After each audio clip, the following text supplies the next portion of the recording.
आगे आप लोगों को याद है जब मैंने ट्रीटमेंट ऑफ रिजर्व पढ़ाया था तो दो बात बताई थी, अगर पार्टनर को रिजर्व डिस्ट्रीब्यूट करने हो, रिजर्व डिस्ट्रीब्यूट ना करने हो। अभी तक हम लोग बात कर रहे थे रिजर्व डिस्ट्रीब्यूट करने की, अब आज हम बात करेंगे रिजर्व डिस्ट्रीब्यूट ना करने की। ठीक है, चारुल तू मुझे बताएगी अगर पार्टनर को रिजर्व डिस्ट्रीब्यूट ना करना हो तो उसके अकाउंटिंग ट्रीटमेंट क्या होगा? वेरी गुड बेटा, गेनिंग पार्टनर टू। अगर हमें रिजर्व डिस्ट्रीब्यूट ना करना हो तो हमें एक ही एंट्री करनी है, गेनिंग पार्टनर टू।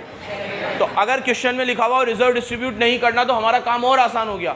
जैसे अभी हमें जनरल रिजर्व दे रखा है तो हम जनरल रिजर्व को बांटते, general reserve to partner, contingency reserve to partner, WCR to partner, IFR to partner, सारे रिजर्व बांटते और लॉस को उड़ाते तो कैपिटल को डेबिट करते और नीचे लॉस आता।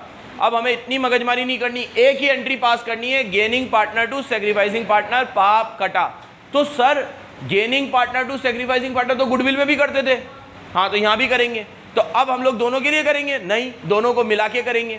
जैसे अगर आपकी क्वेश्चन में जनरल रिजर्व 60,000 है और आपने जो गुडविल निकाली है वैल्यू करके वो 120 है, तो 120 और 60 कितने होते हैं? 180।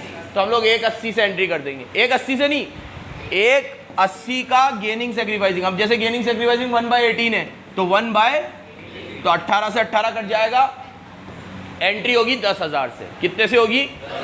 10,000 से। तो अब हमें क्या करना है, अगर वो रिजर्व बांटने से मना कर दे तो हमें एडजस्टमेंट एंट्री करनी है। एडजस्टमेंट एंट्री इस चैप्टर में एक ही है, गेनिंग टू। यहां से एक बात याद आई है, वो मैं आपको क्लियर कर दूं, एक गलती बच्चे से टेस्ट में बहुत बार होती है। जो गुडविल आप लोग वैल्यू कर रहे हो उसके लिए आप एंट्री करोगे गेनिंग टू सैक्रिफाइसिंग, ये हमें याद है। लेकिन जो गुडविल ऑलरेडी बुक में अपीयर है, गुडविल अगर है बुक में, उसके लिए मत करना, वो तो राइट ऑफ करना। 4 चीजें राइट ऑफ करवाई थी, advertisement, suspense, deferred revenue, P&L और गुडविल। बच्चा कंफ्यूज आता है कौन सी राइट ऑफ करनी है, कौन सी का क्या करना है। सरल भाषा में बता रहा हूं, अगर ये लाइन लिखी हुई हो goodwill appear in book, goodwill किताबों में है, हमें नहीं दिखानी गुडविल किताबों में, राइट ऑफ कर दो उसे। और ऐसे लिखा हुआ है गुडविल इज वैल्यूड, तो हमें एंट्री करनी है गेनिंग टू।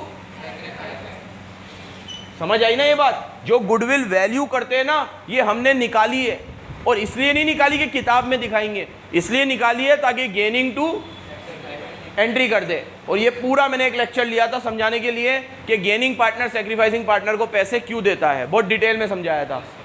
तो गेनिंग पार्टनर सैक्रिफाइसिंग, मेरा और देवांश का एग्जांपल लेकर, गेनिंग पार्टनर पैसे देगा किसको? सैक्रिफाइसिंग पार्टनर को। कल एक बच्चे ने मेरे से ये भी पूछा, sir gaining partner sacrificing partner को पैसे देगा तो गुडविल को ही बेस क्यों बनाते हैं? तो गुडविल को इसलिए बेस बनाते हैं क्योंकि हमारे पास और कोई चीज़ अवेलेबल नहीं है। आज अगर मान लो मैं गेन करूंगा और ये सैक्रिफाइस करेगा तो ये बेचारा नीचे जाएगा, मैं ऊपर आऊंगा, तो मैं किसके मेहनत का खाऊंगा? इसकी मेहनत का। गुडविल ही तो है सब कुछ, बाकी प्लांट, मशीन, लैंड, बिल्डिंग, ये तो सब लगाते हैं, ये तो सारे पार्टनर ने मिलके लगाई थी कैपिटल। तो आज अगर मान लो हम दोनों के, मेरे मुर्सा अब्देली के बीच में कभी जिंदगी में कोई डिस्प्यूट हुआ तो किसको लेकर होगा? गुडविल को लेकर। याद रखना मेरी बात, दूसरे किसी चीज़ को लेकर डिस्प्यूट हो ही नहीं सकता हमारे बिजनेस में। मैं बोलूँ अबे यार ये फर्नीचर तो मेरे पैसे से खरीदा, ले जा वक्त नया ले आएंगे। हाँ, ये कंप्यूटर तो मैं लेकर आया था, याद है जब अपने पास पैसे नहीं थे तो मैं कंप्यूटर लेकर आया था मेरे घर से, हाँ ले जा, नया ले लेंगे। किसी चीज़ को लेकर विवाद है ही नहीं भाई। सारा खेल, सारा मसला किसका है? गुडविल का। कोई पार्टनर बोलेगा मेरी मेहनत की वजह से ग्राहक आया, कोई बोलेगा मेरी मेहनत की वजह से आया है, तो ले ले, कोई विवाद होना ही नहीं चाहिए, ले आज ही ले ले। गेनिंग पार्टनर टू सैक्रिफाइस, उस दिन डिटेल में समझाई थी ये बात। गेनिंग पार्टनर किसको कंपनसेट करेगा ताकि आगे जाके कोई विवाद ना हो, याद रखना। और एक और बात याद रखना, ये पूरा अकाउंटिंग ट्रीटमेंट क्यों पढ़ा रहा हूं आपको? क्योंकि पार्टनर का रेशो चेंज हुआ है। अगर रेशो चेंज ना हुआ होता तो ना तो हम गुडविल को वैल्यू करते, ना गेनिंग टू सैक्रिफाइस करते, ना रिजर्व को डिस्ट्रीब्यूट करते। सारा मसला क्यों स्टार्ट हुआ है? क्योंकि हमारा रेशो, एक बात फिर बोल दूं, आज हमारा रेशो इक्वल है, 8 साल पहले भी हमारा रेशो इक्वल था। 8 साल से ना रेशो हमने चेंज किया है, ना हमारे बीच कोई कभी डिस्प्यूट हुआ है, तो हम लोग ये सब कोई एंट्री पास नहीं करते। हमारा P&L देखो साफ सुथरा, यहाँ सेल आती है, यहाँ खर्चे आते हैं, यहाँ नेट प्रॉफिट आता है, डिवाइड बाय 3, खत्म। जिस दिन कभी डिस्प्यूट हुआ, ठीक है, वो बोला तीसरा कौन है, मैं भी बता दूंगा, ठीक है। तो जिस दिन कभी हमारा रेशो चेंज हुआ तो हम भी ये अकाउंटिंग ट्रीटमेंट करेंगे, रिजर्व को बांटेंगे, एसेट को रिवैल्यू करेंगे। समझो इस चीज़ को, लॉजिकली समझो। एंट्री वेंट्री तो याद हो ही जाती है, रिजर्व बांटने की एंट्री क्या 1000 बार तो कर चुका हूँ, अभी कितनी बार करेंगे हम लोग रिजर्व की एंट्री। समझो इस चीज़ को, याद रखना। अगर रिजर्व ना बांटने हो तो हमें एंट्री करनी है गेनिंग टू, इसको आगे बढ़ाते हुए क्वेश्चन देखते हैं, इलस्ट्रेशन नंबर 30। अब वही चलेगा, gaining to segregate. A B और एस, देखो ए और बी पार्टनर है क्वेश्चन में, देखो ए और बी पार्टनर है और रेशो क्या है इनका 4:3। अब इन्होंने नए पार्टनर को लिया है सेवक को, किसको? सेवक। और बैलेंस शीट में आपको जनरल रिजर्व दे रखे 35,000। देखो पढ़ रहा हूँ मैं, on 31 March general reserve show 35,000, on the date they decided to admit Sevak and the ratio 5:3:2। अबे भाई इन्होंने सेवक को लिया है, ये तो एडमिशन हो गया। एडमिशन तो अगला चैप्टर है, जबरदस्ती इसमें घुसेड़ दिया, ठीक है। अब घुसेड़ दिया तो कर लो, क्या कर सकते हैं। इनका ओल्ड रेशियो है 4:3 और नया रेशियो है 5:3:2 तीनों का।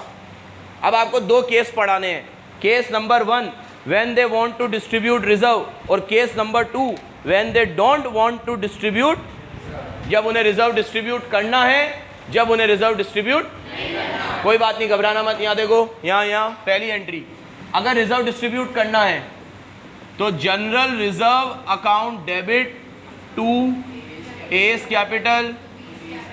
सेवक मत लिख देना, जूता फेंक के मारूंगा। सेवक को क्यों मिलेगा रिजर्व? सेवक तो अभी आया है, ठीक है, तो वो एड़ा बन के पेड़ा नहीं खा सकता सेवा करके, ठीक है। सेवक को कुछ नहीं मिलेगा, पैसा किसका है? ए और बी को मिलेगा। ओल्ड रेशो में मिलता है, ऐसे ही समझ जाओ। ओल्ड रेशो सेवक का था भी नहीं, ओल्ड रेशो सिर्फ किसका था? ए और तो इधर 35 है, 35 को ओल्ड रेशो में बांटो 4:3 में, मतलब 4/7 और 3/7 में बांट दो। 7 से 35 कट जाएगा 5 बार, 5 4 जा 5 3 जा। ये मैंने जनरल रिजर्व बांट दिए ए और बी में। अब मज़ा आएगा। अब मैं एडजस्टमेंट एंट्री करूँगा, एडजस्टमेंट एंट्री करूँगा मैं gaining to sacrificing. Gaining to sacrificing मेरे पास अभी मुझे यहाँ दिख तो नहीं रहा है, तो गेनिंग सेक्रीफाइसिंग हर बार की तरह मैं यहाँ साइड में निकाल लूँगा, ए बी और सेवक। थोड़ा सा भी अगर हमारे अंदर कॉमन सेंस है तो हमें ये समझ में आ जाना चाहिए कि सेवक तो गेन ही करेगा, क्योंकि उसका ओल्ड रेशियो 0 था। 0 में से कोई भी चीज़ माइनस करेंगे तो आंसर माइनस में आएगा, माइनस में आया मतलब गेन है। और इतनी मैथमेटिक्स भी छोड़ो, मैं अगर नया पार्टनर हूँ बीसीसी में, मेरे पहला रेशियो तो 0 ही था, तो मुझे जो भी मिल रहा है बीसीसी वाले मुझे शगुन के 11 रुपये भी देंगे, मेरे लिए गेन है, क्योंकि मेरा पहला रेशियो, मैं बीसीसी का पहले पार्टनर, तो मैं अगर एडमिट हुआ हूँ तो मैं गेन ही करूँगा। तो ऐसे ही समझ जाना